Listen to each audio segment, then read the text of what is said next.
What is going on, everybody? Hope all is well. It is your boy, King Jives. Listen, we're here tonight to do an amazing interview.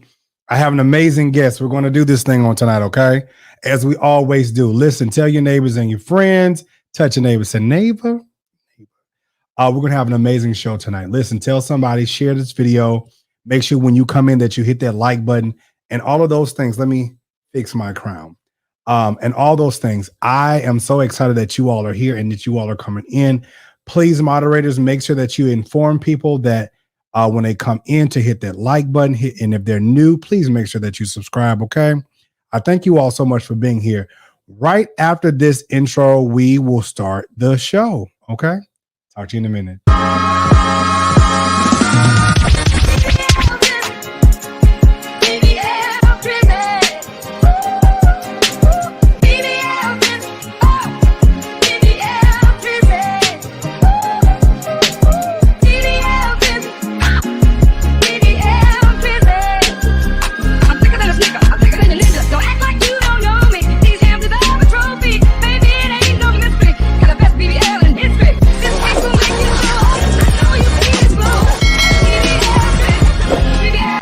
Hey there, listen. So basically, based upon the rules of YouTube and the community guidelines, we have to make sure that we cover ourselves with the use of, if we're going to be using content, we have to recreate it, add some commentary to it, fix it up, whatever the case may be. It can never be the original. Anyways, this is my fair use, copyright, recreation, and just making sure that I abide by the community guidelines and the rules and regulations of YouTube in reusing this content.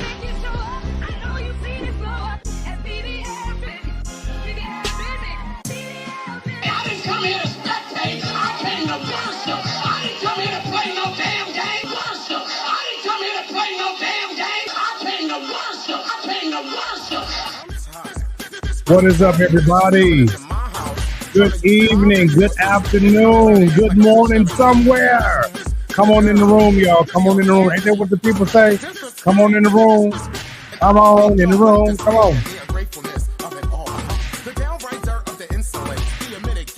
Come on, y'all. Come on in the room. What's up, everybody? Hey. What is going on? I see all my moderators is on deck. Yeah. Come on in, everybody. Let's get this thing cracking.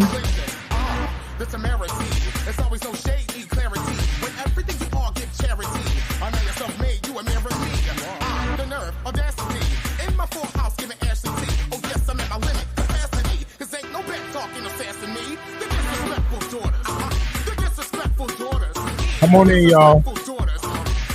Come on in, everybody.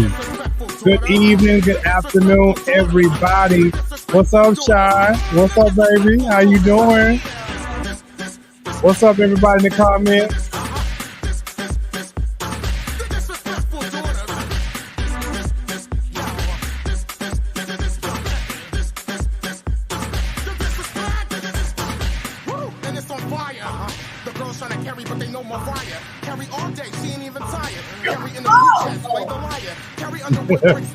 Y'all ready for the show? Y'all ready for the show?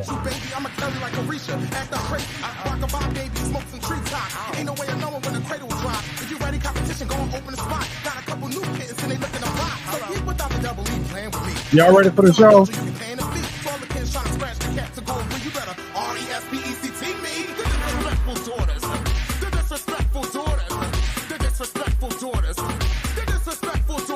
I see you until y'all come on in. Y'all ready? Let's go with this thing started. Yeah. Come on in, everybody. Hey. All right. Listen, we are here to say thank you so much for being in the audience, peoples. Let's give yourself a hand. Give yourself a hand. Yes. Give yourself a hand. Put my phone on silent. All right. Come on in, Saints. Come on in. Woo. What is up, everybody? So listen, we got a great show. Our guest is on the way. But I do want to do a few things before we get started with the show. So we're going to be talking about music. We're going to be talking about all those wonderful things. Whatever. But in the mood of music, and this is gonna be a bop, y'all. I ain't gonna lie, this is gonna be a bop. I just want y'all to understand that.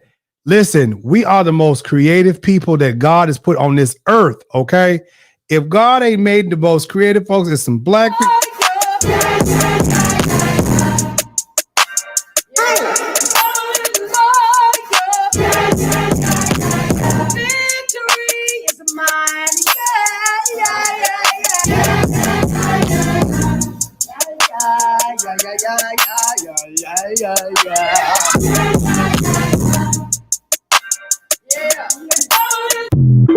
Listen, I'm just gonna tell y'all right now. Now we can go to the original, you know what I'm saying? We can go to the original, but it's just something about that yeah.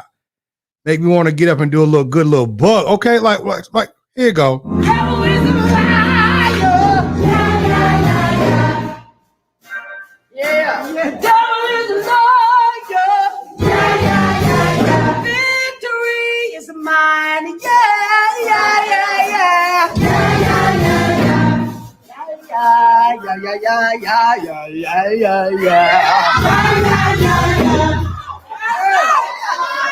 So that's what I'm talking about, y'all. Like stuff like that. Like, come on now. And then we go from the churchy beat.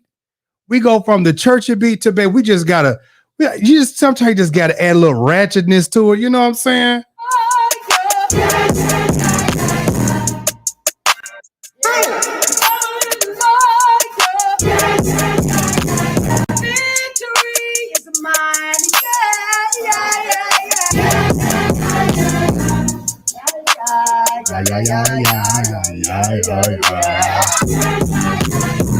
All right, so listen, I just want to tell y'all that we do have an amazing guest for you all on tonight. I was trying to spare a little time, but we do have an amazing guest for you all tonight. Erick Burrell is an amazing songwriter, songstress. He comes from an amazing family. He's an entrepreneur, just has an amazing voice. We're going to get to the song, but I just want to introduce this songbird. Okay, this songbird. He's doing great things, and I'm really excited about his music. He's been here before when he did his last release, his last EP, and he's back again. And that's the good part about it. When you can keep making music. Don't just drop something and think that's supposed to be it, but just keep making music. Saints, ain'ts, and friends, I want y'all to welcome my brother, okay? I want y'all to welcome Erick Burrell. Praise God. Hey, everybody. All right, Saints. All right, praise. Oh, God, here we go. Hey, Erick, how you doing? I'm doing great. How are you, sir? I'm good. Listen, I'm excited about your music. We're going to play it later on, but I just, we want to just get through the formalities and everything. Sure.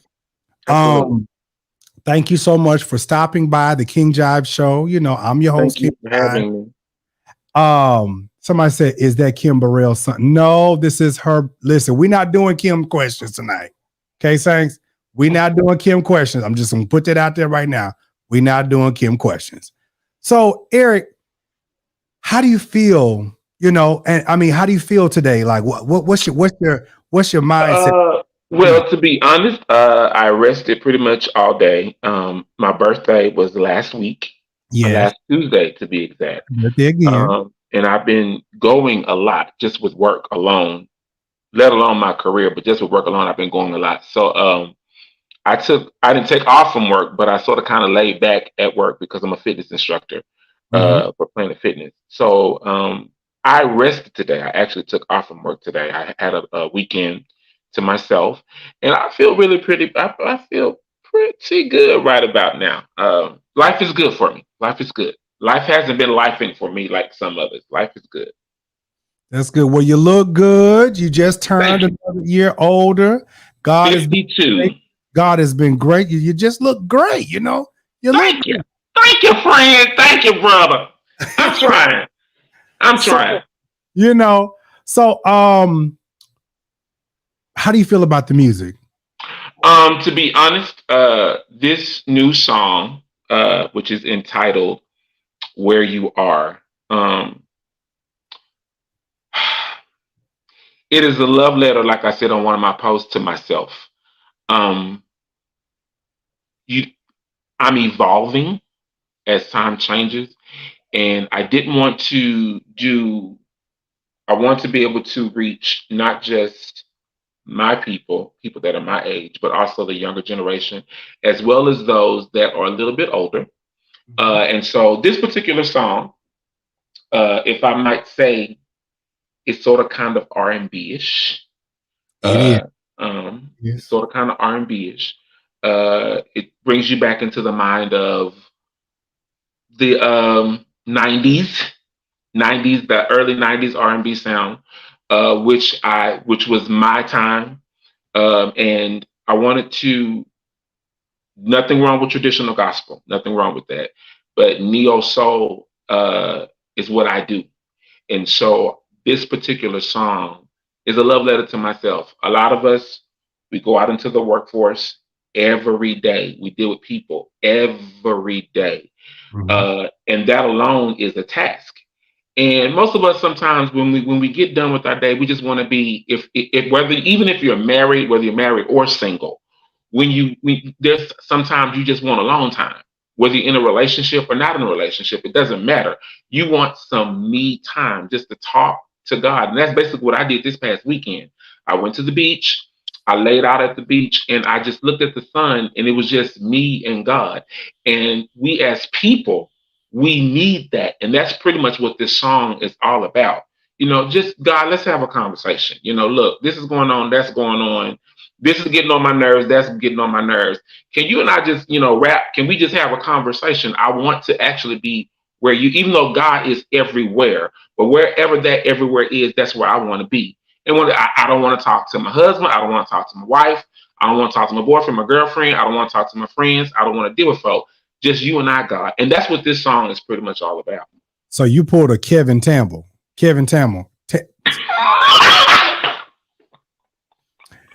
You pulled a I can't even get his name. I keep messing it up. A Tevin Campbell.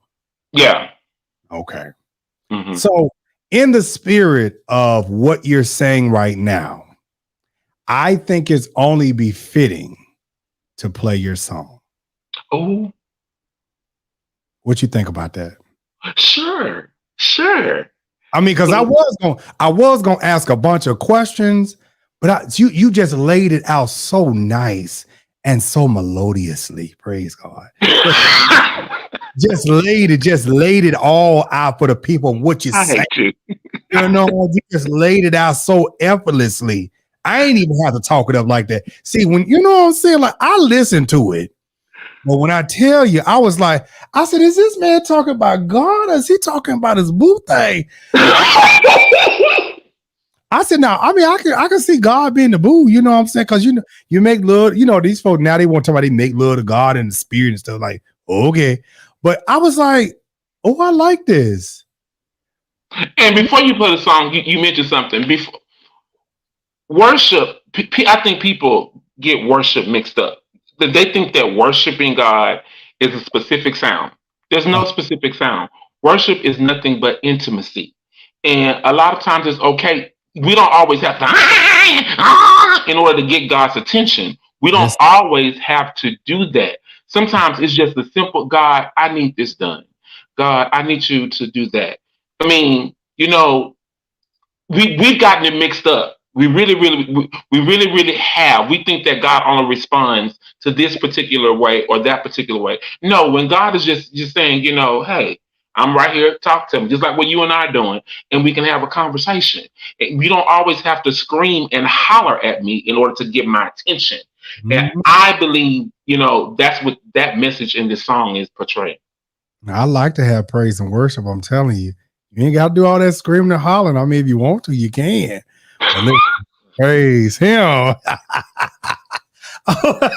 Listen, ain't nothing wrong with praise and worship. Ain't nothing wrong with praise. Nothing wrong with it. Clapping hands, cheeks, and all the things. Anyways, I'm just joking, y'all. But listen, it's okay to laugh and have fun. Good Lord, y'all be so serious. But listen, so serious. I want to play this track for y'all. This is the cover of his new single. The single is called Where You Are. So I want y'all to listen to it. Take a listen.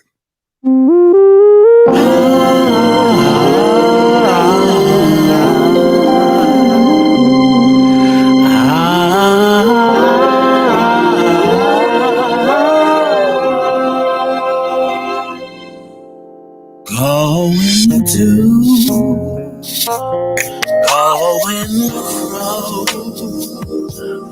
going here, going there, trying to do all I can to help my fellow man. But there are times I wanna get away, be by myself, meditate,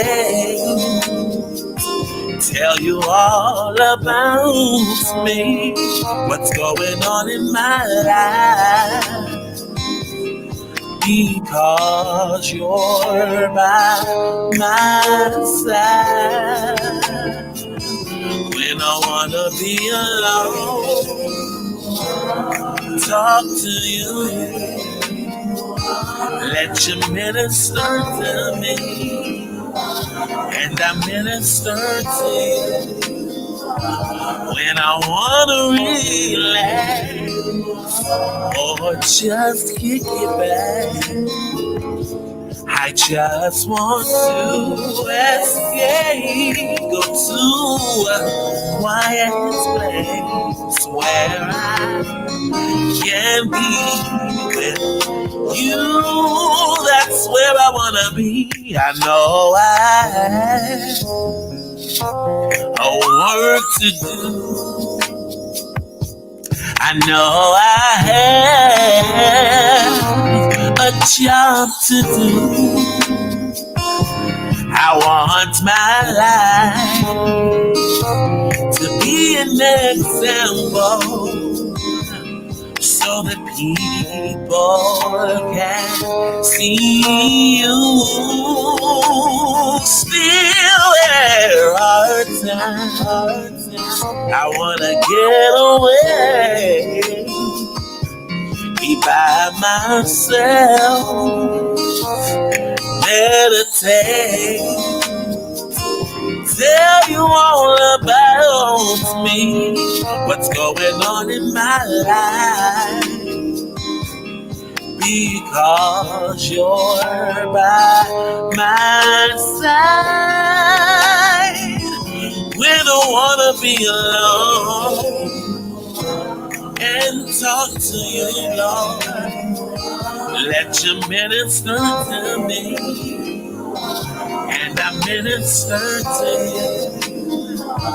When I wanna relax or just kick it back, I just want to escape, go to a secret place where I can be with you. That's where I wanna be. When I wanna sing to you, Lord, with my voice, or when I wanna make love to you, Lord, or when I just wanna lay with you, Lord, you're always there to wrap me in your arms. I just want to escape, go to a private place where I can be with you. That's where I wanna be. Oh Lord, I love you, Lord, I love you, Jesus. Yes, I do. Oh, yeah. Yeah. All right. I like that. I like that. All right. So listen, y'all. You all can find this song. It's on iTunes. All you have to do is type in Erick Burrell, ERICK BURRELL, and type in where you are. Just type in Erick Burrell. And matter of fact, you type in Erick Burrell, all his songs gonna come up. Ain't that something? Yeah, I'm also on all streaming platforms. Especially my biggest platform right now is Spotify because I'm blue checked there. That's the only place where I got a blue check. Come on, blue check. I'm trying to build up the following there. So if they have Spotify accounts, they can go there as well and follow me on Spotify as well. Okay. So y'all heard it. And then also, if you go in the descriptions of this video right now, you all will see that I put the link to the song on iTunes right there. Also, let's not forget, Erick has a book that's out. It's his memoir. Well, no, is it the memoir? Yeah, it's the memoir. I just want you all to make sure y'all support him in all avenues. Let me make sure I got this right. The book is called No More Tears, My Life, My Story, My Testimony, Erick Burrell. So y'all make sure y'all go over there on Amazon. The link is in the descriptions as well. All right. So with that being said, let's just go ahead and jump right into it. So Erick, your new single, Where You Are, is already creating a buzz. You over here on King Jive Show. Hell. Oh, Lord. Oh. Can you share the inspiration behind this track and what message you hope to convey to your listeners? Originally, this song was actually entitled There You Are when I originally wrote it. And so the producer at the time, he was like, Erick, There You Are is nice, but we always want to be where God is. So let's change that there to where. And I was like, oh, okay, that's fine. And so the way I originally wrote it, it was a little bit faster. And so the producer slowed it down a little bit and he changed the track. And when I write material, sometimes songs actually come to me. I just write it off of my talent. And then some songs might come to me in a sleep. And then some songs I write out of an experience. The same thing with my poetry. So this particular song, I was living in Memphis at the time. And I had a really, really rough day. And I got home and this was I was like, God, I just want to be, I want to be there. I want to be there, and I want to be there. And the lyrics just came to me, and I just wrote it out. When I want to be alone, there you are. When I talk to you, there you are. And so, like I said, when I wrote that, the producer changed it from there to where. That was the only time I actually ever allowed a producer to change any type of wording in a song because it actually made sense. So this song, I would actually say, came from a place of experience because we deal with people and humans every day, even in church, for those of us that work in church. And so there are just sometimes you love your family, you love your friends, you love your community, but there are times you just want to just get by yourself, and just you and God have a conversation. It don't have to be nothing over extravagant. You don't have to be speaking in tongues, just talk. Some people say prayer. I just simply say have a conversation. And I want to be where God is. And that's basically how the song came about. Amen. Amen. You so silly. So listen, Erick. So looking ahead to 2025 to 2026, what can fans expect from your upcoming music? Because this is just a single. Are there any new sounds or themes you're particularly excited about or exploring? Okay. This is an easy question for me to answer and for your audience to hear. I hmm, I was, long story short, I was hunting for a new producer just as of recently, within the past 2 months, 3 months. And of course, my sound has evolved a little bit. I have changed. I'm moving over into. I didn't want to work with anyone. Oh no, let me say it like this. The sound that I was looking for, I was raised in the 70s, the 80s, and the 90s. I'm big on funk. I'm big on jazz. I'm big on classical, and I'm really huge on R&B. So that type of sound is what I will be exploring in this upcoming new project. I have two singles that'll be released in 2025, and my new project slash EP will be released right around the beginning of 2026. And I'm actually going to be exploring a lot of funk, more so the neo soul sound. I'm big on people like D'Angelo, India Ari, Jill Scott, Kindred, those type of artists. I'm really big on those. And when that sound came out, when that genre of music, flowetry, when that genre of music came out, I fell in love with it because it related to me. So that's what we'll be exploring in this upcoming. I'm evolving my sound in this upcoming new project. Okay. Good. I mean, I think it's very amazing how artists are able to flow and not be stuck to a particular style, Right. and able to, move and still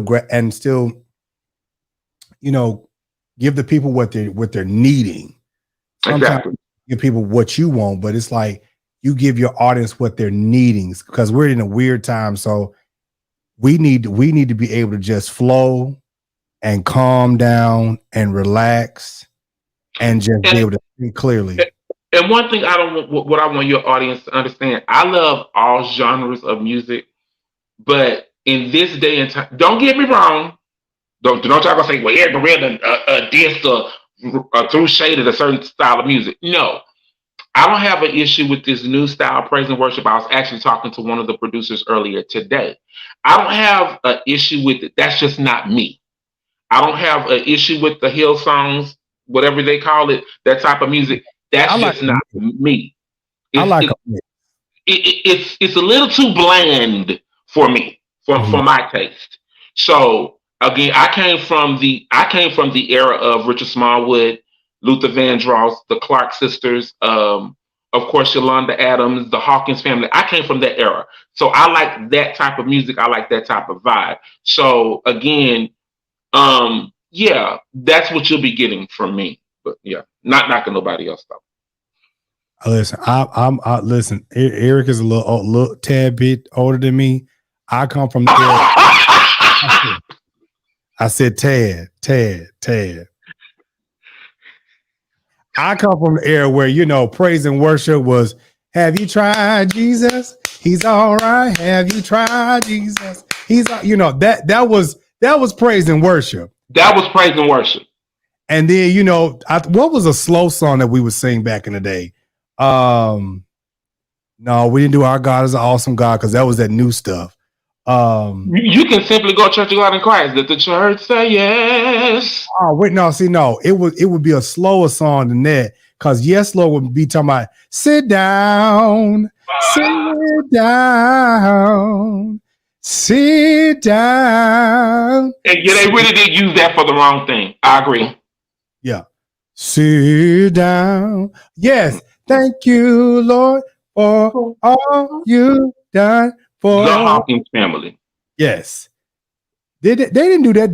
Yeah, some people did that during praise and worship. Yep. You're right, Marcus. Thank you, Lord. So anyways, back to the questions. So Erick, you've been known for your dynamic presence singing with Orlando Draper and your amazing Burrell family. Well-known sisters Kathy Burrell and Kim Burrell. How has your online persona influenced your music, and how do you balance the two worlds? Okay. Online, I can be honest. I've actually toned it down a little bit. I've been a little extra though, during Virgo season. All the Virgos out there say what's up. Woo! Don't do that. Don't do that. Don't do that. Don't do that. Online, I'm a little bit more expressive versus in person. When you see me in person, I'm probably one of the most laid back, cool people you would want to meet. I've been told that I'm not approachable, which is completely false. You can ask my church family that. But I try to balance out the two. I try to be as conservative as I can online as well as in person. When you catch me as an artist, or as, because it is a separate entity, you have the artist and then you just actually have the person. When you catch me as an artist, what you will experience, you will experience somebody that's extremely high energy. You will experience the complete opposite. Again, when I'm at home, I'm laid back, I'm chill, and all that good stuff. But then, of course, when I get in, of course, when you get in front of people, yes, it's all about ministry, true enough, but it's also a performance. You have to give people, even in gospel music, if people are going to spend, heck, $50, you better give them their $50 worth of their money. If people are going to spend $200-$300, give me what I came for. I want the ministry and I want all the glory and everything, but I also want a good performance. So therefore, when you catch me live, you're going to catch the artist and not the person. And I'm going to give you a bunch of high energy. When it calls for, the worship or whatever, you'll get that as well.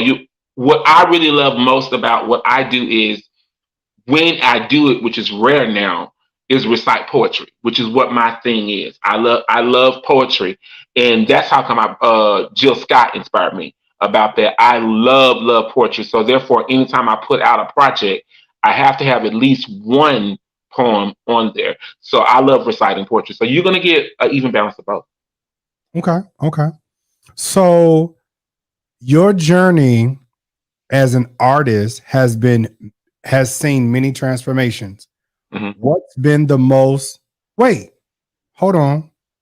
You didn't answer this other question about singing with Orlando Draper and your family. Like, what is that? Okay. Singing with Orlando Draper and the Associates. I just posted a post in our private room. That was, I can talk about them all day long. Literally, I'll start with them. I can talk about Orlando Draper and the Associates every day and not get tired of talking about it. What I learned we'll talk about Orlando first. What I learned from him as a protege, what I learned from him is to be fearless, number one. Do not care what people say. Don't care. You go out and do you, and who you're supposed to reach, that's who you reach. Everybody's not going to like you. And that's something I took from him. Because anyone that ever caught Orlando live, he had a unique way of directing. He could direct you with his fingertip. He could direct you with his eyeballs. I mean, literally. And what also made it so unique, he was anointed to do that. He really had the oil of God to do that. And if you took your eye off of him, you were completely lost. Now, this is the thing. Now, we have to say this about Orlando Draper. Orlando Draper was the man before there even was a Ricky Dillard. I was about to say something. I love Ricky. I love me some Ricky Dillard. I love me some Ricky. God knows I do. But I'm telling you, before I knew anything, no shade to you, Ricky. Before I knew anything about Ricky, baby, I knew Orlando Draper. Baby, when I tell you Orlando could direct, baby, that's where Ricky got all that stuff from, because that nigga be up there just carrying on. And listen, that man knows how to make some music. Do you hear me? What was so unique about it was, I think I said this in the last interview, I was blessed to sit in I had a free concert every Monday night and every road trip. It was also the chemistry between Minister Draper, and the leaders. I've sat back and studied and watched all of them, every last one of them. And I'm not about to call their names out online because somebody might get mad if I don't call their name out. But I watched all of them, and to watch them interact with him along with us, the choir in the back, it was an experience. And it was a class every week. If you didn't learn anything, especially if you wanted to be in music, that was your fault. Mm-hmm. And I took from them difference, and each singer, each leader had a different style. You know, there's some choirs where all of the singers pretty much leading style is the same, especially in this day and this time now. No shade though, because you know, I love a good run and all that good stuff. But in the associates, each leader had a completely different style. And the crazy part is Orlando would write songs and he knew what song to give what leader that fit their voice. So it was an experience that, you know, to this day that I'm grateful that I was able to get and learn from them. And the fact of the matter is, at the end of the day, they're one of the few choirs that actually have a Grammy Award. So I didn't, you know, my gift, my ministry was not birthed out of anything rinky dink. I actually come from a Grammy Award winning choir. I actually have a picture of me actually holding the Grammy. And yes, the trophy is nice. Yes, the trophy is a little heavy. It was just a blessing. And that's something that I will never, ever, ever take for granted. As far as being quote unquote a Burrell, we're three completely different singers. I will tell anybody that. Three different styles. Everyone knows that Kim is the jazz one. I mean, that's just who she is. My sister Kathy, I will also say, is an extremely gifted singer and songwriter as well. She's really, really praise and worshiping. And that's something that I love about her. Her tone is just very different. She could sing. Kathy can sing to me any day of the week. And I guess I'm more of the soulful one who likes to do all the soulful type of stuff. But what I've taken even from both of them is their ability to draw in an audience. I will give both of my sisters that. Their ability to just pull you in just by their voice alone. They don't have to do all the other extra stuff on stage. Just the voices alone pulls you in from them too. So that's something that I've really, really taken from them and admired from them. Now, one thing this is still with the interview. One thing I do love about Orlando is that his music, even though it's 90s, it's timeless. It's timeless. Like I had to go get my phone because, like, you think of things like "My soul doth magnify the Lord." Got a feeling. I've got a feeling everything's gonna be all right. Jesus touched me. Listen, Jesus touched me. Take some time out. His grace. Jeremiah's groove. Oh, God. Hold on, wait a minute. See something.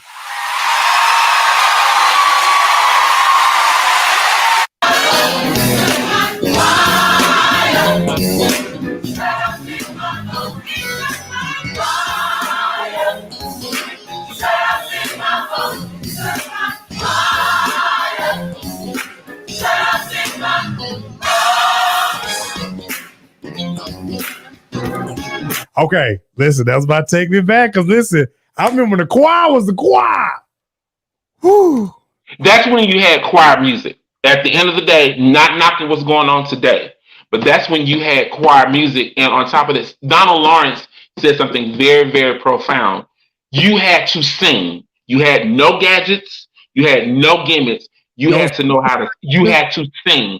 And I will tell anyone this, the one thing, you cannot just join this. You just cannot just come and say, oh, I want to join the associates. One thing I admired about them was you cannot join their choir and back then, of course, CDs and tapes were popular. You could not say, oh, I want to join the associates. Okay, well, do you know our music? Do you name one song? That was the first question. If you could name at least 3 of their songs, you don't even worry about singing for the audition board. You just go about your business. We'll let you audition once you learn a couple of songs first, because basically they will go over in rehearsal what they would do in concert. So how can you be a part of something and you don't know our music? So that was one of their, forget being a good singer, whatever, know the material. And so I'm grateful. Again, his music will forever be timeless. Their music, because it was a conglomeration, will be forever timeless. Yes, his music will forever. I'm telling you, for all choir people, I don't care whether you're using the Sunshine Band, the Period Choir, or the adult choir. Listen here, this is really where a lot of the people really got their footing from. Like, if you came up in the era of good choirs, that was the 80s and the 90s. That was the 80s and the 90s. Now, no shade towards none of these people nowadays, because these ain't choirs. These is praise teams, little quartets and things. And ensembles. But listen, back in the day was real choir music. You had Reverend Milton Bronson, the Thompson Community Singers, Hezekiah Walker and Love Fellowship, Ricky Dillard and New G, Donald Lawrence and Tri-City, and we could go on and on and on. You had the New Jersey Mass Choir. I mean, we could go on and on and on. And these were John P. Key and New Life. That was an era that, it was just an era, and it was a good time in gospel. Not saying that it's not now, but Mississippi Mass Choir, you just can't. That time and that era was just the 70s, 80s, and 90s was just a good era in music in general, in general. Yeah, and I mean, we can list a lot more choirs: Mississippi, Georgia, Brooklyn Tabernacle, and all the list of people can go on and on and on. Because I know we missed a whole lot of people, because 70s, 80s, and 90s, baby, produced good music. But we got to move on, because y'all, we're gonna stay stuck going down memory lane, because I'm telling you, good music is something that we're lacking nowadays. Praise God. Amen. But anyways, so you're not just a musician, Erick, but you're also stepping into new business ventures. Can you give us a sneak peek into your entrepreneurial endeavors and how you complete your music career? That's easy. There are two things. Music is just how that complements your music. Sure. There are two things. The music is just the foundation. There are two things that I actually want to venture into once I get the YouTube page started, which that is next year. Since I am a fitness instructor, I'm a fitness instructor for Planet Fitness, and I am a personal trainer, licensed, thank God. Unfortunately, let me be gonna be real. Let me gonna be real with your folk in case they Google or whatever. I did have back in 2020, because I was so large and I lost so much weight, I did have a tummy tuck. But in order to maintain that tummy tuck, I still have to work out. So I actually want to start like what Sean T does or did. I actually want to do in the future on my YouTube channel, do workout videos. I'm considering getting like 3 of my clients from my job and 1 young lady from my church to all be in the videos. That's one thing I want to get into, is fitness videos. And the second thing, which I will have to learn from you because you're such an inspiration, I do have a private, you're such an inspiration. I have a private chat room with like 6 other individuals, and it's called the Erick Burrell Show. And we just talk, and they're just people that I know. And I'm thinking about starting an actual online show with these 6 individuals, 3 completely, 3 females, 3 guys. They're all different walks of life, Democrats, Republicans, gay and straight, Christian and non-Christian, because one of my closest friends, he's an atheist. And just get together and like what you do, won't be nearly as good as yours, but our own thing. And it'll be the Erick Burrell Show. We just talk about different hot topics of what you all do. So those are 2 things that I'll be hopefully getting into within the next couple of years. Okay, that's good. I mean, your brother's always here to help you, give you little nuggets and stuff like that. I appreciate, I done come a mighty long ways. Yes, you have. And you have. Huh? I said, and you have. God, it's so good. Listen, make sure you all share the video. If you all are loving the show, y'all know what to do. Please make sure you share, make sure you click the video, make sure you hit like. And if you're not subscribed, please subscribe. Subscribe to my, hey, let me look in this camera real quick. Hey, look at here.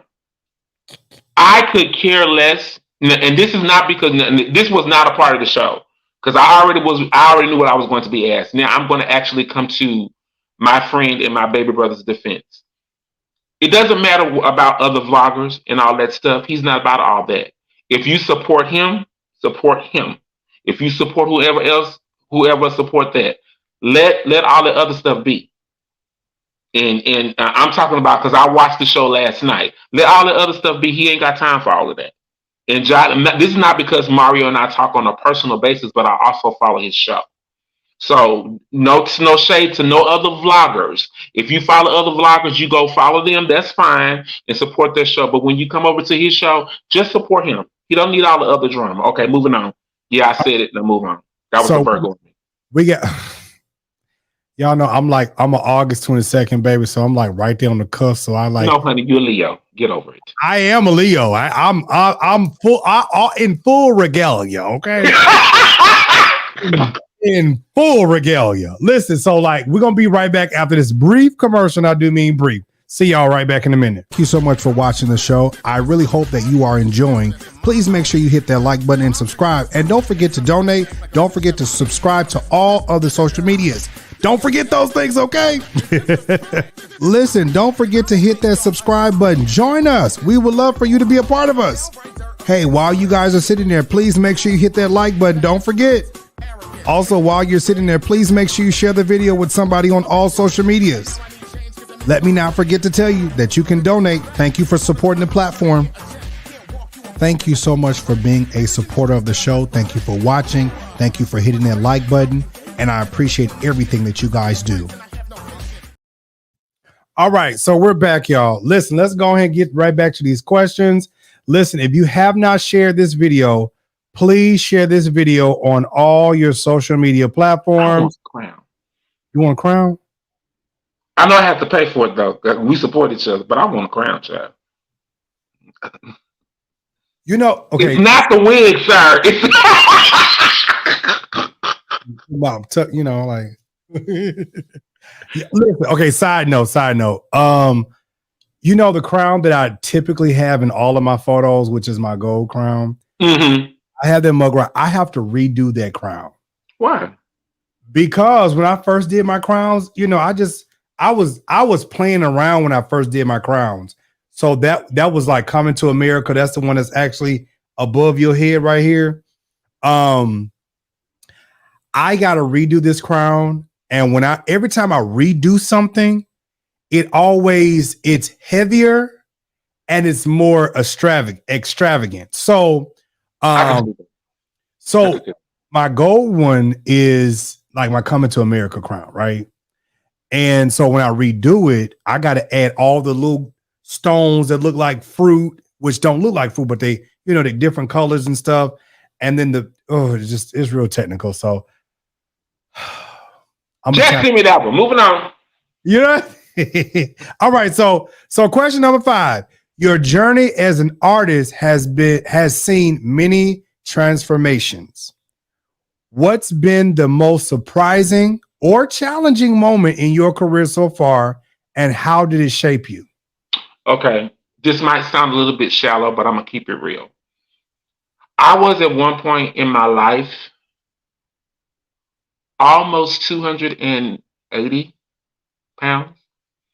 Not only was I carrying the physical weight, but the physical weight came with emotional weight.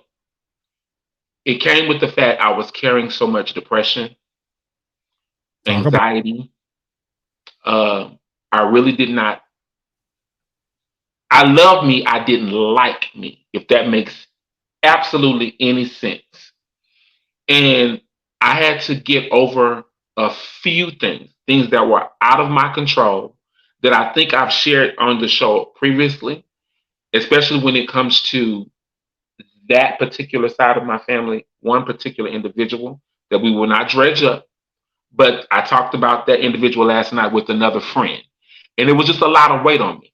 It wasn't until I let that go, let that person go, and moved on with my life, asked God to help heal me from that. that I was able to, the biggest change was I fell in love with me. I began to like me. And this might sound strange. I got into the gym and I just lost a little bit of weight. Forget a lot. But I had to heal internally first. So it was the healing internally that caused me to want to go into the gym and change. You have to heal from the inside out first. It doesn't make any sense for you to fix the outside and the inside is a mess. Mm-hmm. And you just all over the place on the inside. So that part of my journey, I think that has been the best thing for me was when I healed on the inside and let the weight go on the inside and then let the weight go on the outside. That was the best part about my journey. Now I think I'm all fine and everything, but okay. But yeah, whatever. Every year, once a year, I do how y'all say it, a thirst trap pick. I do it once a year, just every year. That's on my birthday. I'm gonna tell you right now. I work hard. I'm gonna tell you right now, Eric. Now I've gotten to the place. I'm losing the weight now. I'm seriously, like, in my move back to Florida, because I've been here for a big majority of my life. In my move back to Florida, 2018, I don't know what happened. It's like the weight came from nowhere. Dude, I got up to 304 pounds and didn't even know I was that big. And just this year, I got everything, I took control of my life and weight just started, I had to get on some stuff and start getting it together. Right. But I said, babe, when I get back to 220, you ain't gonna be able to tell you nothing. Maybe 200. You ain't gonna be able to tell you nothing. Cause like I got older pictures, not really older, but I got, maybe like 6-year-old pictures. I didn't have a beard. Baby. Yeah, that face card never declined. Praise I'm about God. to be shaded. I can't believe Crip keep anyway, moving on. No. Yeah, the face card never even declined. My God, today. Cause baby, I was like, oh, listen. Look, I looked at one of my pictures where I was in clergy. I said, my God.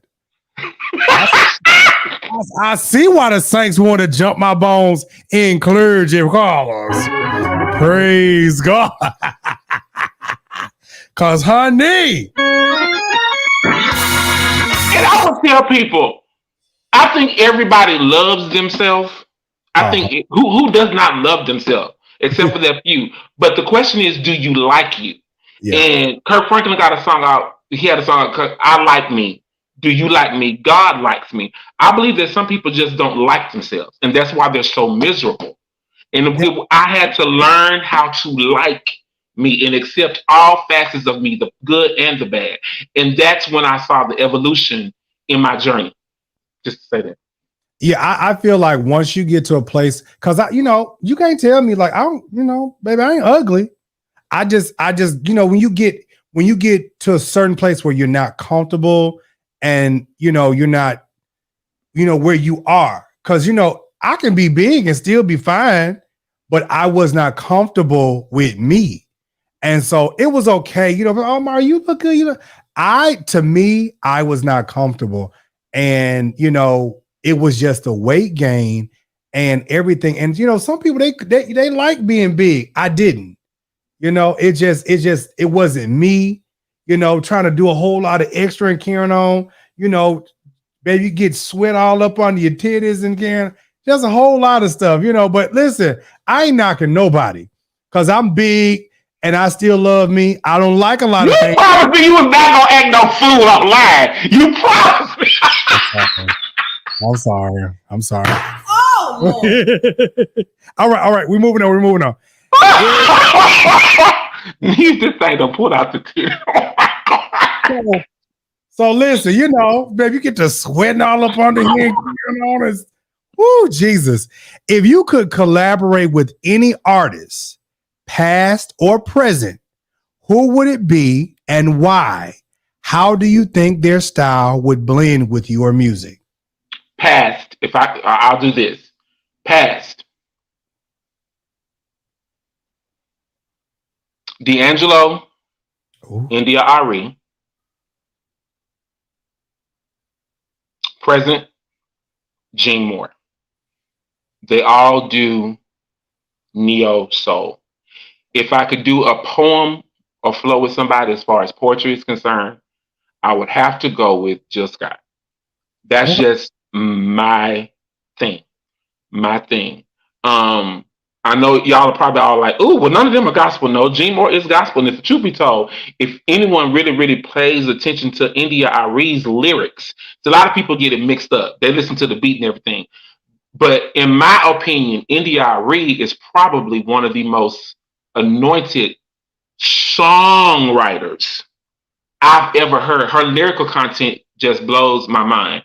So, like I said, past, I would just say India Arie and D'Angelo.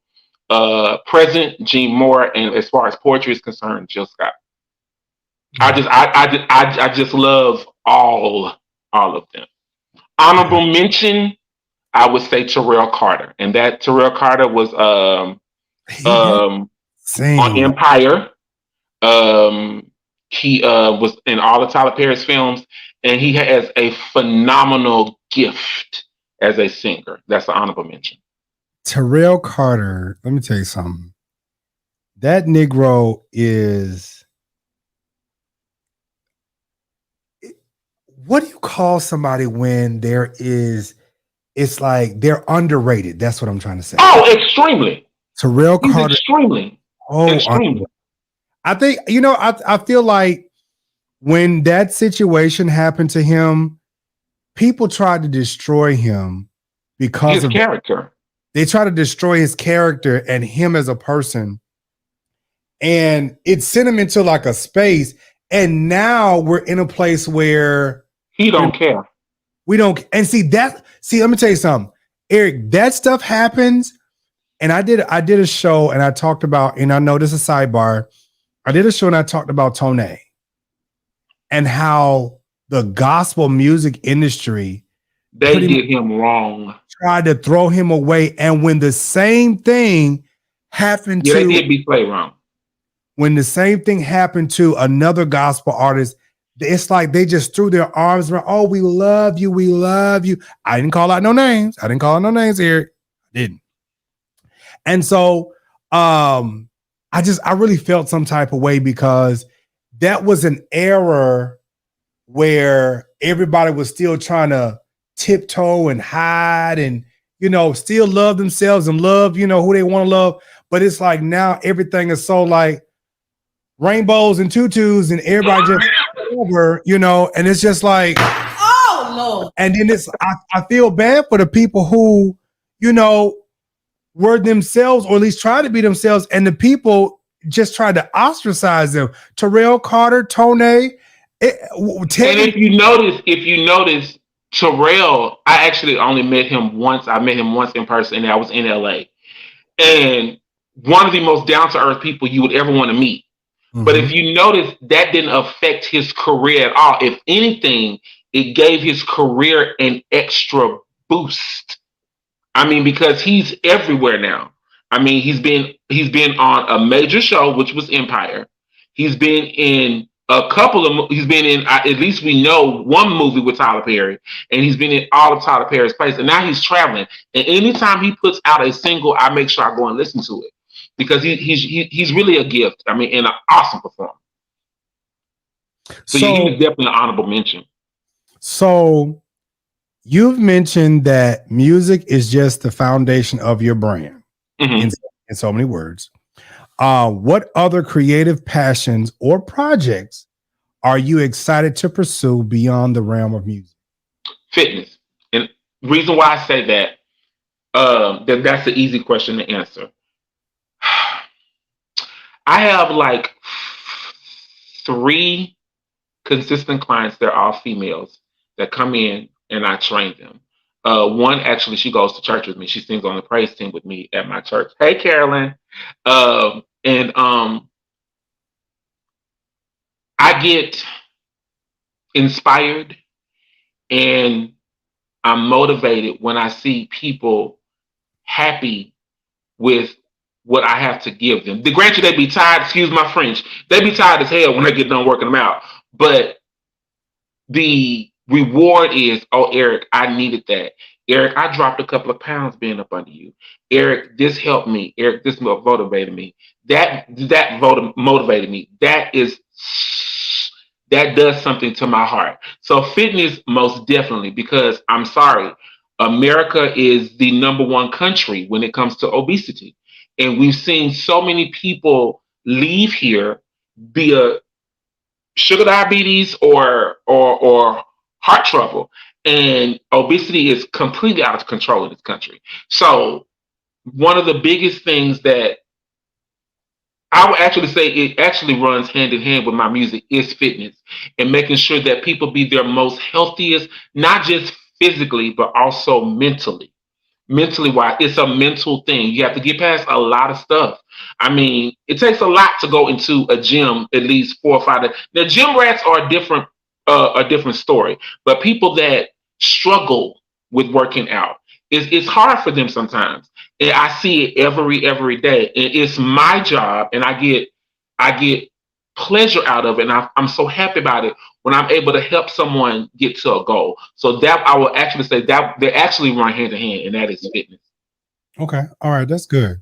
So how do you approach songwriting and recording? Do you have any unique rituals or inspirations that help you to tap into your creative flow? Okay. Again, like I said earlier, when I write a song, songs either come to me, I want to say 3 ways. I've actually gotten a song in my sleep, or I may write a song or a poem out of an experience, or I just may, when I don't have anything to do, sit up and write a song, to be honest. There is one poem this poem is actually going to be on the Journey project. I'm just gonna say God put it in my spirit. I was shopping, and I was out shopping, and I heard a word, and the word was obey. Y'all, I promise you, I could not rest. God would not allow me to rest. I came home, and I wrote the poem out like I had been writing the poem all day. And I wrote it in less than like 3-4 minutes. And that poem is actually going to be on the Journey project. And when you hear the poem, you're going to be like, okay, now I see why he wrote it. And actually, I believe the reason why God gave me that poem was because I was actually obedient to God's voice. I technically didn't want to move back to Houston because I'm back home in Houston, Texas now. I did not want to move back. I'm not in Maryland. I actually wanted to, and anyone that knows me, I wanted to move to Toronto, Ontario, Canada. That's where I was headed. But God wanted me back here. And my cousin, Pastor Terrence Cooper, and a friend of mine, Cherie, who goes to church with me, they confirmed that because of my obedience and moving back to Houston, I have been so blessed. I had a car accident. I actually got a brand new car after that. I have a nice little townhouse, and the producers of this new project, all 3 of them are Stellar Award nominees, and they're all here in Houston. So that poem, actually, I couldn't minister that poem when I recorded unless it hit me first. So like I said, I'm being a little repetitive.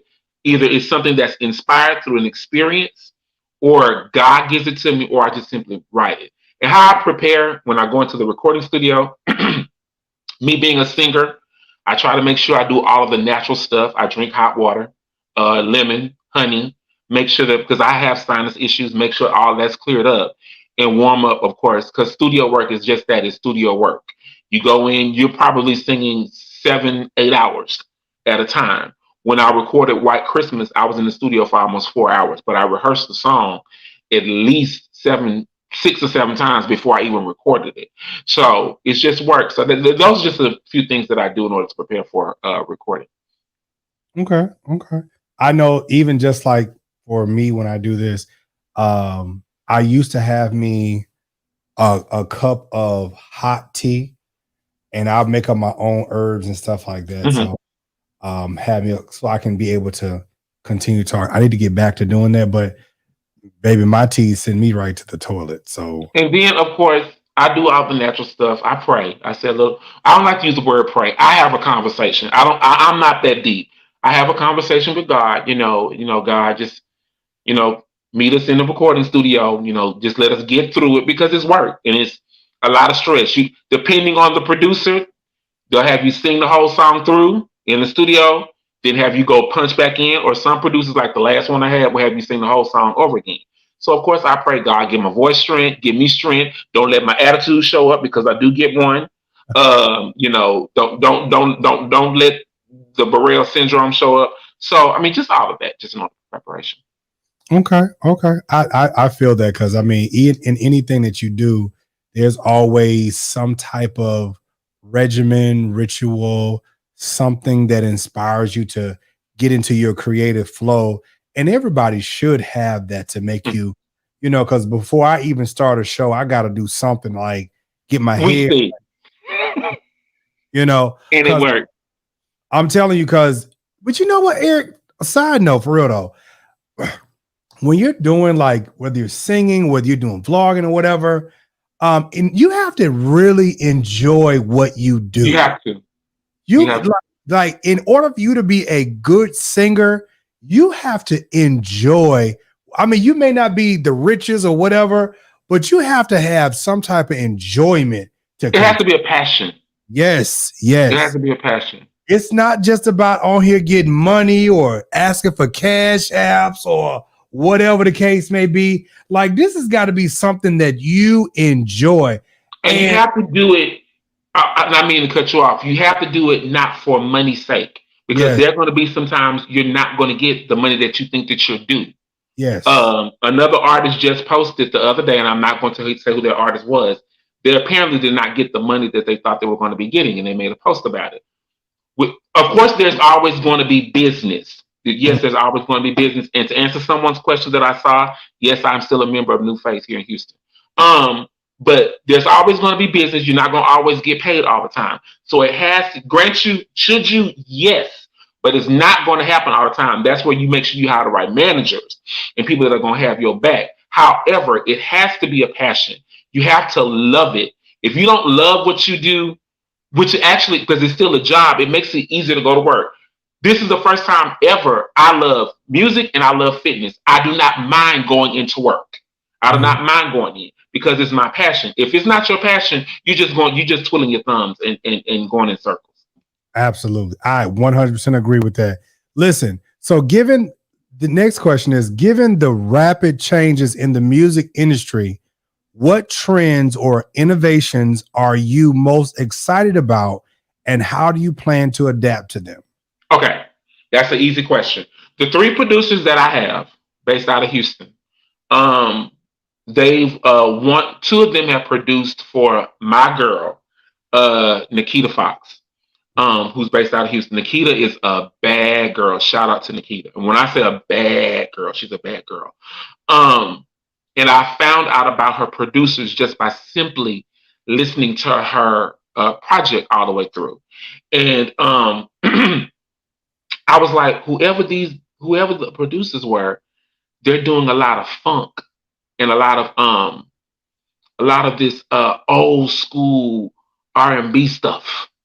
I was like, that's who I'm looking for.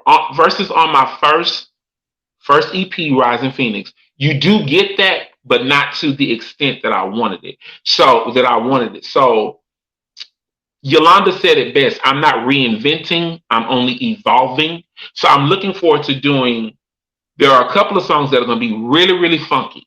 And when I say funky, I mean funk, like Prince funk. I like that type of stuff.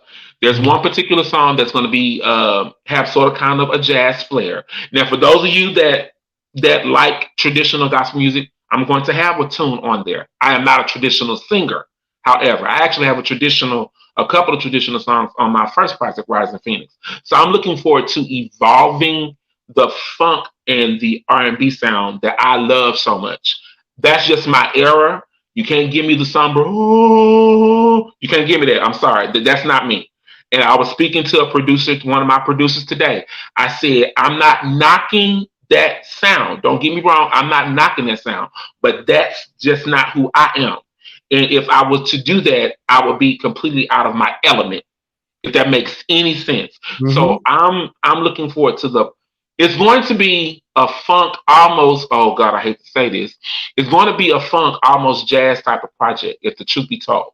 That's what it's going to be. And these 3 producers that I've gotten, that I've actually hired, because I do have to employ these people, they're perfect for what I'm going to be doing. And let me share this with your audience. When I met with the one of the producers a month ago, I shared with him my story. And he actually spoke a word into my life sitting at the table. And he's a down dude, just like everybody else, everyday dude, nothing deep, nothing spiritual. The one thing he said, Eric, I like working with underdogs.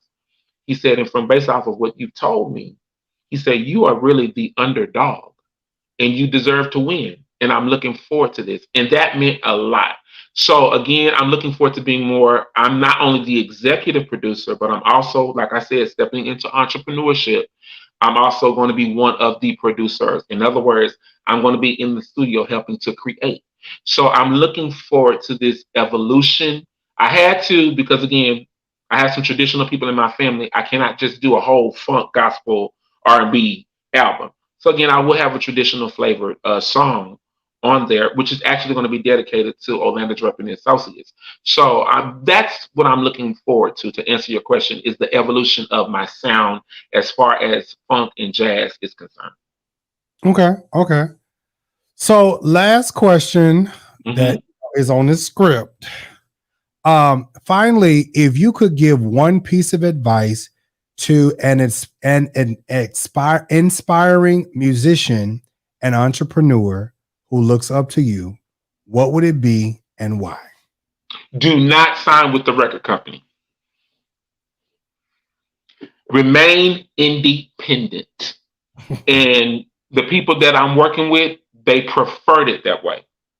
Record companies dictate, which is what we talked about in our meeting, what song is going to be released. If you want that ride, that's cool for you. To be honest, back in the day, I want to be signed to a record company. Oh, I want to be signed to a record company. Oh, I want to be signed to a record company. And then 95% of the artists that were signed to record companies, you don't hear from them anymore. They put out maybe a couple of good projects and they disappear because of legal fees, not having the right entertainment attorney. Even there are some artists, which I'm blessed to be a gifted songwriter, they have to hire songwriters. And then depending on what type of contract that they sign, they have to go and get specific songwriters. No, I will tell any artist, especially those that are coming up now in their 20s and their 30s, remain independent. Invest your money in yourself. Therefore, you can dictate the narrative of where your own career goes. Where it goes, because as far as I'm concerned, I am making the decision what single comes out first.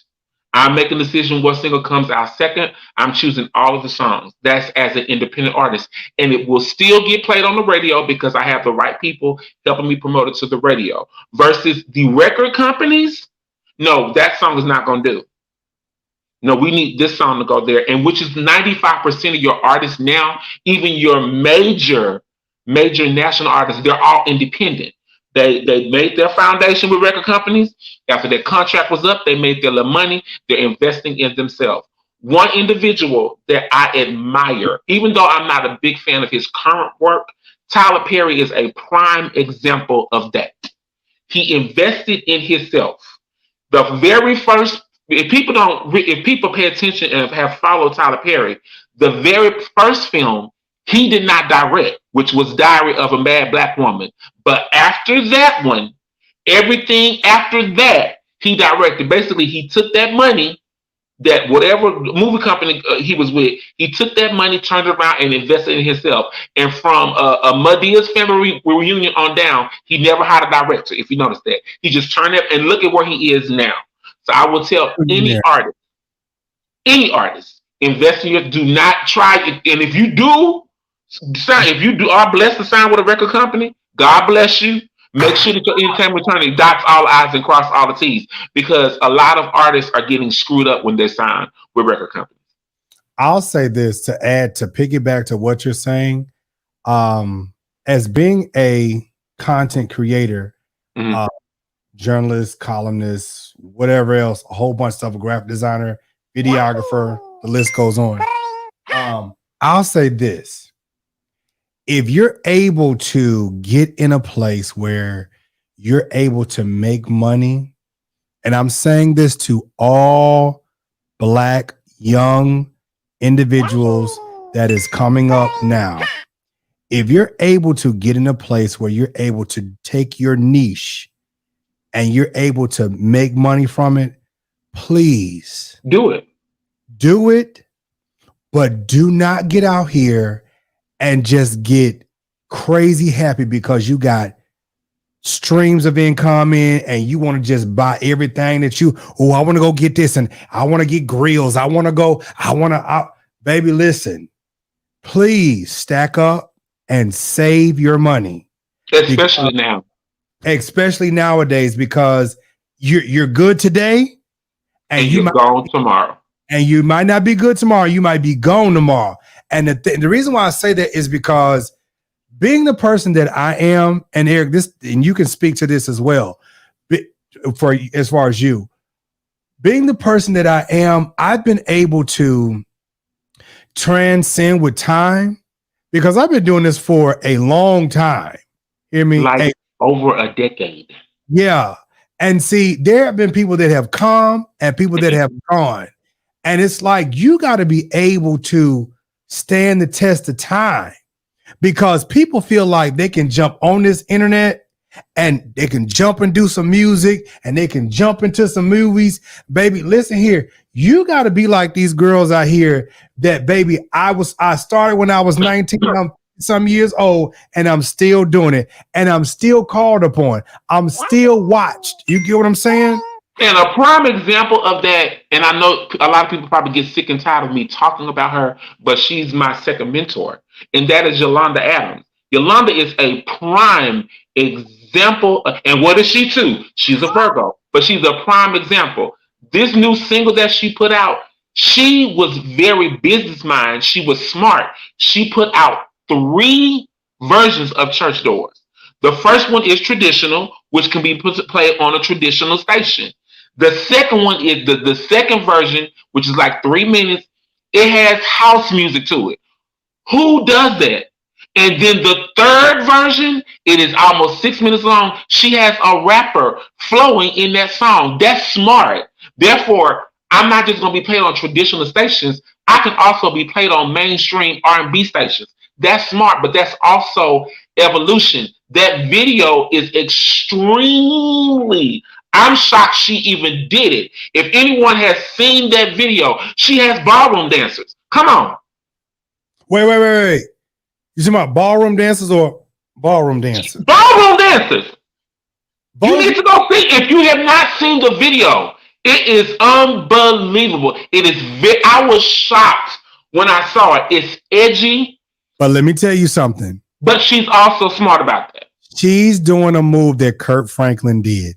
You remember when Kirk Franklin came out with Salt and Pepper? That Stone broke the mold for Kirk. Kirk was played everywhere. I mean, everywhere. Let me tell you, Yolanda ain't dumb, baby. Your auntie. You know, I was telling anybody when I sat back and saw the, I'm like, this is how you reach across boundaries and you touch everybody. It doesn't matter if you're gay, if you're straight, if you're Black, if you're white, if you're Asian. You're reaching everybody. And this is someone that I know on a one-on-one basis. She's reaching beyond the 4 walls of the church. I'm gonna tell you, which God has called us out into the highways and the hedges. We're only supposed to go inside of the church doors, inside of these buildings, as people of God to feed off each other and praise God. Our real work, which is one thing that my pastor preached about, our real work is outside of the 4 walls of the church, and that's where we get it mixed up. I don't care how much you speak in tongues. I don't care how much you lay hands. If nobody is being touched by what you do, you're doing it in vain. You're just doing it all for show. I'm gonna tell you something. I was at a a friend of mine, he normally has a ball every month, twice a month, something like that. So, me and the Grizz, so we was just sitting around playing, right? And so I told Tiny, because the song that's out, the song that's out, The Devil is a Liar. Yeah. Oh, we just sitting there joking and playing and whatever. So, the thing is that a lot of us young people that are in, we probably don't do church no more or go every now and then or whatever the case may be. They're still a part of our life. Right. And so it's like, I like what she's doing because she's taking the time to reach people where they don't feel like, I don't want to do church.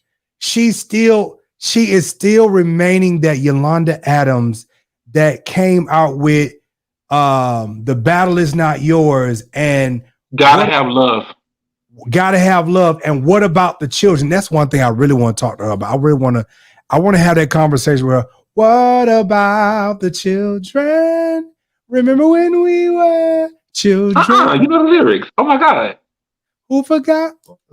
Those who loved us. Yes. Who cared enough to show us. Where will we be today? Today. You get the right. Yeah. Let me tell you something. When I tell you, oh God, I hate to say this. I don't want to say a fan, but Yolanda, Auntie, I hope you listen to this when you hear me. Cause we inboxing stuff, like that was so weird. Like when Yolanda texted me at one time and I was like, this Yolanda Adams? Oh, cause I'm telling you, Yolanda will make me cry. Listen, that lady, those songs, it means something when you can sing and you can sing so effortlessly. And John, let me share something right here with your audience. God. You and I, I am a little bit older than you. Of course, I was growing up in the church where we did all of this and stuff, all that stuff. But I've evolved to the point, that's really not why I go to church. Number one, I go to church to get a word. Mm-hmm. But I've also evolved to the point, there are young people that sometimes don't want this. They don't want the speaking in tongues. They don't want all that drama. Nothing wrong with it.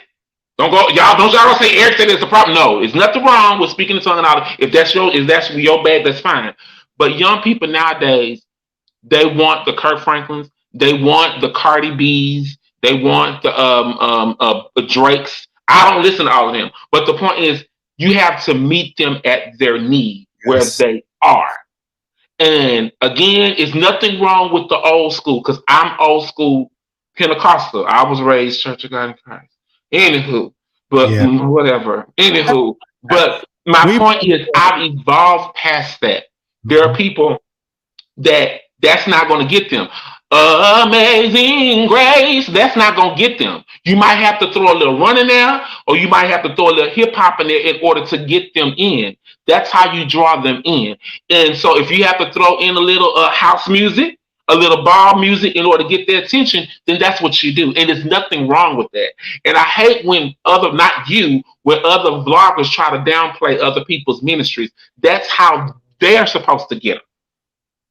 Your way works for you. What works for you is going to work for you. What works for them is what's going to work with them. And then sometimes they're not going to need all the econ. They're not going to need all that. Hey, talk English to them. Bobocito. Right. I'm gonna tell you something. The thing is, it's like when you catch them and you're able, like Yolanda's with this new music, woo, it'll make you say, well, let me hear the rest of it. Exactly. You know what I'm saying? Like Yolanda has always, just like Kirk, has always come out with hits, and it make you go, well, let me play the rest of it. Because, while I'm driving, I'm going to throw that hit on, right? I'm going to throw that hit and I'm going to listen to it. I'm going to end up putting it on repeat. And I'm going to say, okay, well, I didn't heard it enough. Let me hear what the rest of the CD sound like. Boom. Exactly.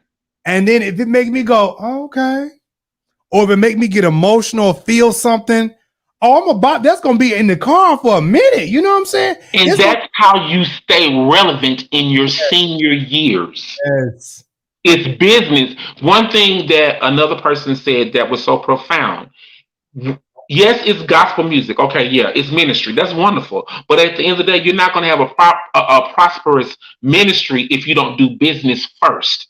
And you have to understand the ins and outs of the industry. So it's business first.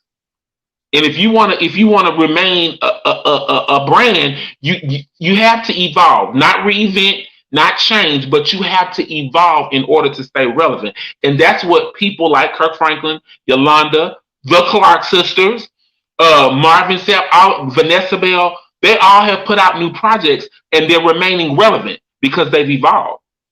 And also, one thing Miss Bridget put in the comments, Fred Hammond. Let me tell y'all something. It's some gospel artists that they make music that I don't apologize for this because, baby, I'm a church kid to my heart. I will play R&B and I will throw some gospel right in there, and they be like, "How you do that, baby?" It's music to me. If it ministers to me, whether it's R&B or whatever, I even listen to a little rap. It's got to be good though. But the thing is, I listen to people like Yolanda, Fred, Kurt, the Clark sisters, Marvin Sapp, Sapp, and CC. Oh, I wish they would get back together. I was just God. Mary. Wait, hold on. Let me go back to this one. I was just in my car listening to BB and CC's album, Different Lifestyle. Mine was Heaven. Let me tell you something. Oh, Lord! That CD right there, I'm talking about, like, you know, hold on, let me see if I can get the keys right. Hold on, let me see some. BBCC, let me see. BB. Wait, I spelled it wrong.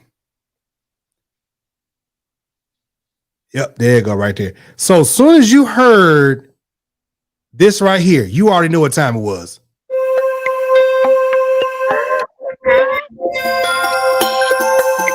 You all listen here, baby. I'll be right down. It's like you almost want to just get teary eyed because it's like it takes you there.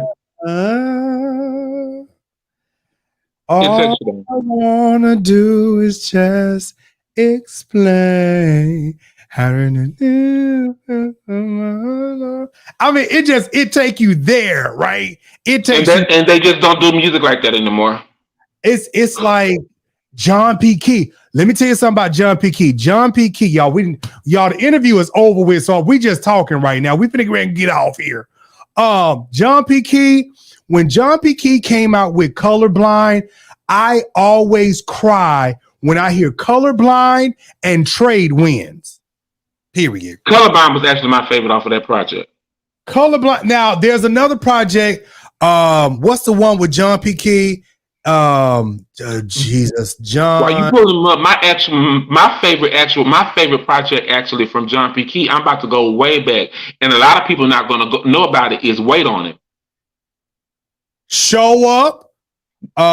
What's the Show Up was a good project. Wash Me was a good. He just had bangers back to back to back. Wash Me was a good project. That's what Jesus Is Real was on it. Show Up, of course, has Show Up. Clap Your Hands. I mean, he had some bangers on that one too. He's an icon. Do you remember this one? Holy Hands by John. That thing takes me in. Hold on, here you go. Hold on. We went back down to the home church, Big Missionary Church of God. You don't remember that one? No. That's what project is that on? That's on the Legacy Project. I didn't hear the Legacy Project. Boy, that thing. I thought it kind of fell off on John after Not Guilty. Now what was the yellow album that he had with the choir? Was it's like a yellow cover? Somebody help us. I don't remember that one. But let me tell you something. This one on Legacy Project, y'all listen, y'all gonna have to go and get Erick's hey Kiki, you gonna have to go and get Erick's project where you are. Let me tell y'all something. But we talking about this. We have an old school moment right now. Yeah. He was singing Holy Hands, and I promise you, I was in the car full. You hear me? I mean, see,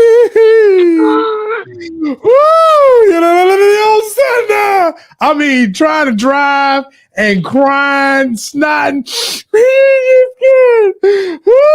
I'm telling you, like, it just like some gospel artists have that ability to take you there. Now, let me say this, and I can't even find the album I'm looking for. Oh God, they go a tribute to Rance Allen. My God. That's another one. It's just some male singers. Rance Allen, James Moore, Derek Coley. You will never get them back.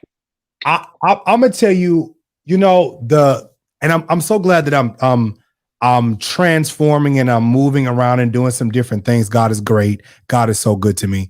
And that is what I do is a blessing and a curse at the same time. I've been blessed to be able to gain an audience, but the flip side of that is, a lot of people be nervous when I come, because they don't know what I'm about to do or say until they really get to know me. If you follow me long enough, you know that I'm not the type of person I'm going to come at you looking for a story or anything like that. Because I don't, baby, whatever I talk about comes sliding across my desk, and I decide whether you're out the box and you're edgy. You're not. How can I say this? You're not stuck in one area. And when people put you in one area, that limits who you are as a vlogger, as an artist, or whatever. You have to be all things to all people, and that's something that I admire about what you do. Yes, and because that show last night, like I told you earlier, that show last night about politics was really, really good, and that shows that you're not stuck on one subject. You can talk about everything. Yes, and I also want to say this, y'all. I love gospel because it is my roots, and baby, it'll take me in every time. I want to say this. You said check my message, baby. My phone is on do not disturb. What the saints of God said. Hold on, saints, what y'all want? While he checking his boxes, look here, y'all. For those that are watching, while he's checking his boxes, again, I'm on all streaming platforms. While he's checking his boxes, thank you, Ray. I'm on all streaming platforms, all of them: iTunes, Apple Music, Pandora, YouTube Music, Amazon Music. But for those that have, while he's looking at this message, for those of y'all that have Spotify, which is important because the people that work for me out of Atlanta, that make sure that site stays up. I am blue check there. I only have like 25, 30 followers on there. And I'm trying to get it up to at least 500 or 600 by the time the new single comes out next year. So go over there to Spotify. You also get to see the visuals as well. Some of the songs have visuals, almost like a little miniature video. Go over there and please follow me on Spotify. And you get to keep up with, Spotify is more up to date, and you get to keep up with what I do as far as an artist. And again, like I said, I'm just only trying to get up to 500. I'm not greedy. I'm trying to just get up to 500 followers on Spotify by April of 2025. So just if you have Spotify or you know someone that has Spotify, go tell them, hey, I know this little cool artist by the name of Erick Burrell. Go follow him on Spotify. Shameless plug. Thank you. Okay. So I'm on Apple Music too, to answer somebody's question. Oh, that's right. I won't let you box me in for real. I was gonna say this. I just got a text message. I was gonna say this, and that's this. I do love a lot of the gospel artists, and you never can take away who they are. I do love the Clark sisters. I know as a commentator and a vlogger, people take what I do and feel like all you do is you drag them. And that's why what I do is kind of like a blessing and a curse. I do love the girls. I do love the Golden Girls. I think they're absolutely amazing. I think if it wasn't for the fact that I was a vlogger, I would just know the tea and probably just go on about my business. But because it is a show, you talk about it. It is what it is. Whatever. I think because I've been in church so long, it's like you start finding out tea, and that's just the kind of like the bad part about it is I have it's your job. It's my job, and I talk about it, and then people feel some type of way. But I just want to say publicly, I do love the Clark sisters.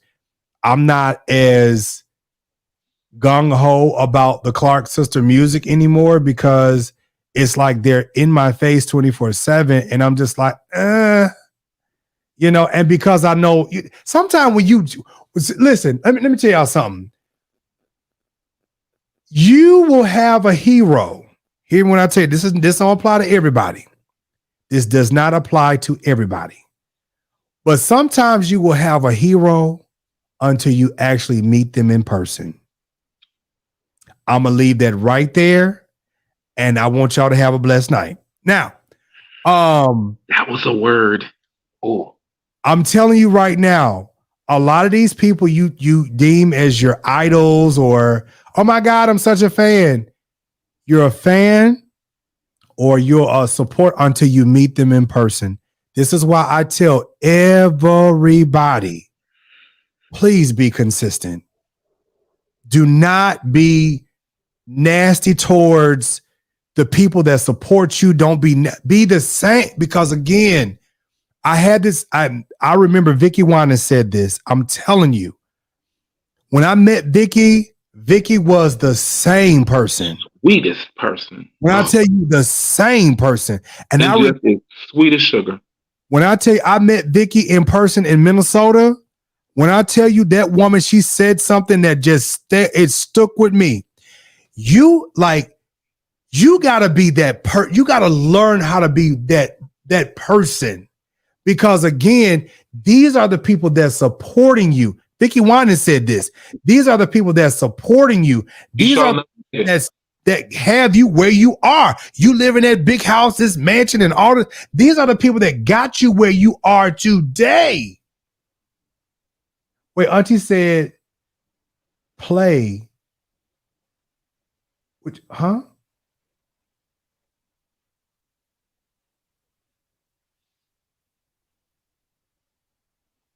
Oh, okay.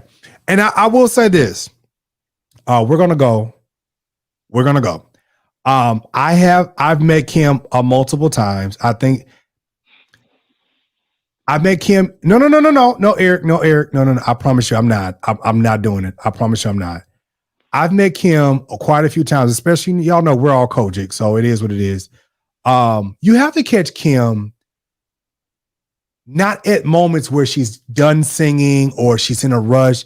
You got to catch Kim when she is in a relaxed mode, because sometimes, and this is where I look back on my content and I'm like, dang, maybe if I had said it a different way that people could understand, it would be different. Eric, this is growth. Okay. This is growth. Mm-hmm. Okay. And so Kim Burrell is an awesome person. A lot of times we catch people at bad times. You know what I'm saying? Like we catch them at moments where like I'm in a rush to get to my car. Baby, listen, my feet hurt. I don't feel like being bothered. Oh, can I take a picture? Listen, and they just snap. You like that, right? Mm-hmm. Yolanda Adams is a sweet person. I'm still geeked that she still texts me. I love Auntie Yolanda. She called me aunt. She said, you call me Auntie Yo-Yo. I said, okay. Hey, I'm fine with that. That's what she was known for here in Houston.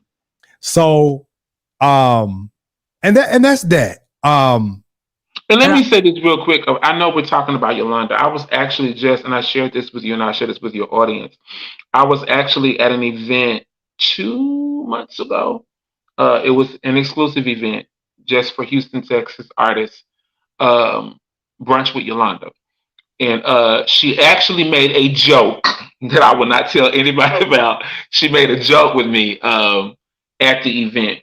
I would tell anybody, everybody has their good days and their bad days. I'm pretty for sure some people will say, well, she's got an attitude problem. You can say that about any artist in any genre. But for me personally, she has always treated me like a baby brother. And that's because she's pretty much known me since I was a kid. So so quite naturally, if it's two artists that I will forever defend, that is Orlando Draper and Yolanda Adams. I don't play about Orlando Draper and the Associates, and I don't play about Yolanda. So the event was very, very nice. It was exclusive, and so I was blessed that I was even asked to even show up to be there. So and that actually was an event put on by her and V. Michael McKay, and for them to even think to even ask me to come meant a lot to me. I was actually at a rehearsal with Michael McKay last night. So yeah, I agree with Jives. I'll tell anybody, you might catch your artist on a bad day. When a lot of people, when they get done singing or when they get done performing, they really don't want to sign autographs. They've poured into you on the stage, and that's where they want to leave it. They just want to get back to the hotel room or where they are and rest. And then you will catch them on a good day, especially if you catch them before performing. Hey, I'll take some pictures, da da da da. And then there's just some that are just nice all the way around. I'm gonna tell the truth, I'm not that dude. When I'm tired, I'm tired. And when I'm ready to go, I'm ready to go. I'm ready to go. I had I was doing a streaming for a funeral probably like a month or so ago, and Judge Mathis was there. Mm-hmm. And you know, I was trying to catch him, of course, but he came in during the funeral, so it was kind of like, you know, I was trying not to be so like, oh my God.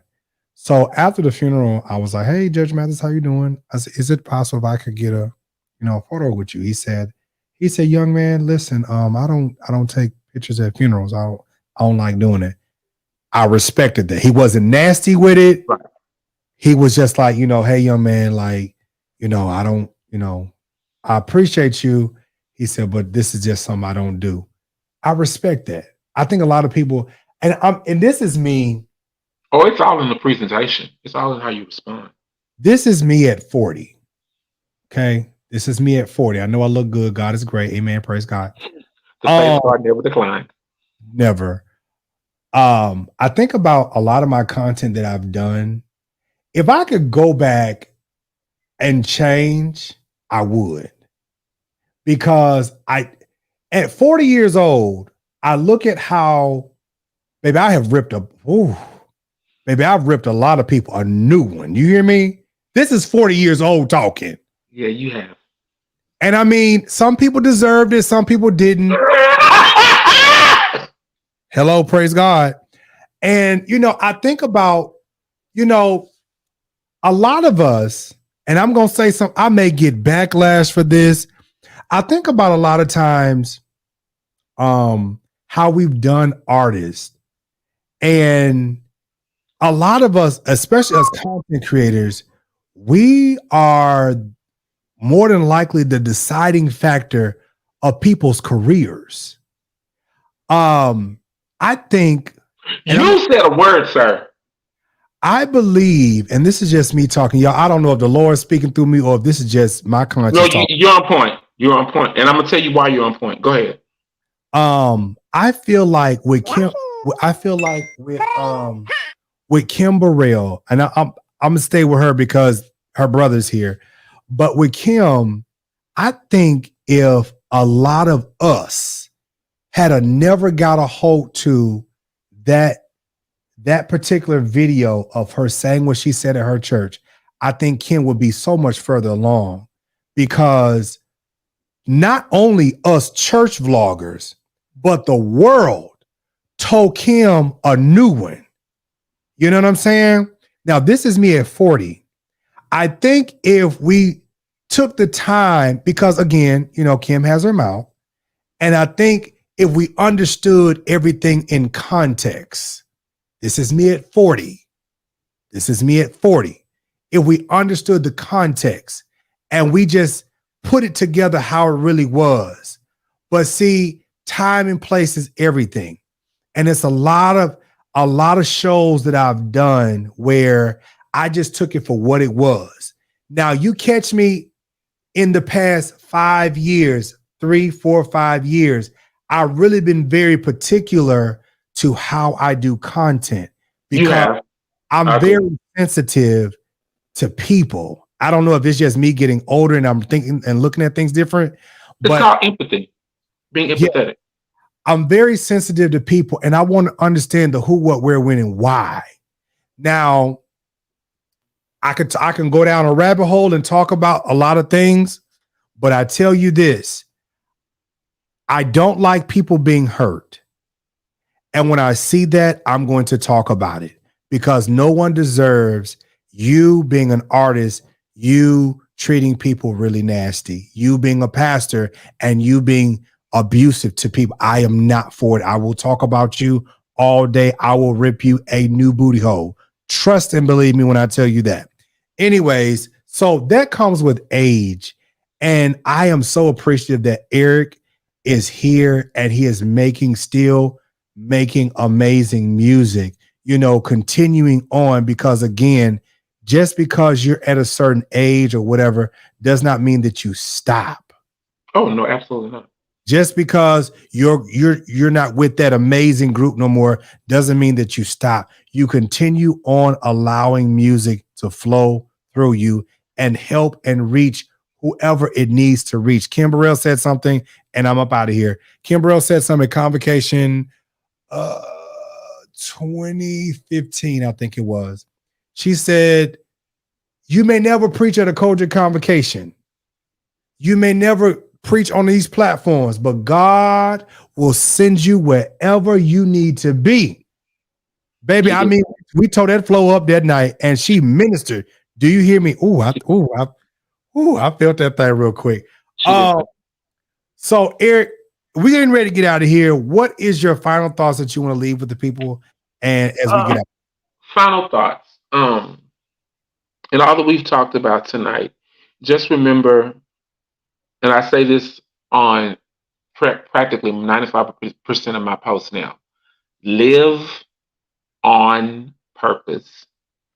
In other words, live on purpose. Whatever your purpose is, whatever God has given you, whatever your talent, your gift, live on that.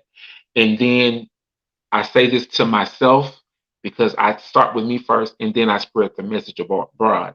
Dreams only die when you allow them to. As long as you are living and God gives you breath, that is your opportunity.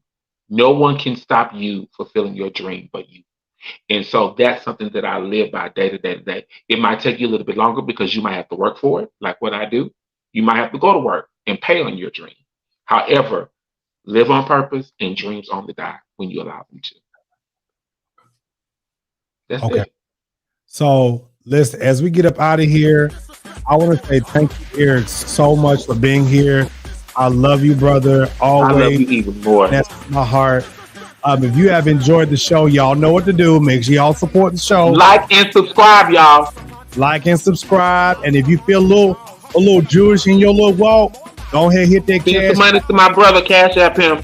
And support the show. Erick, I love you. We up out this piece, y'all. Bye. Bye.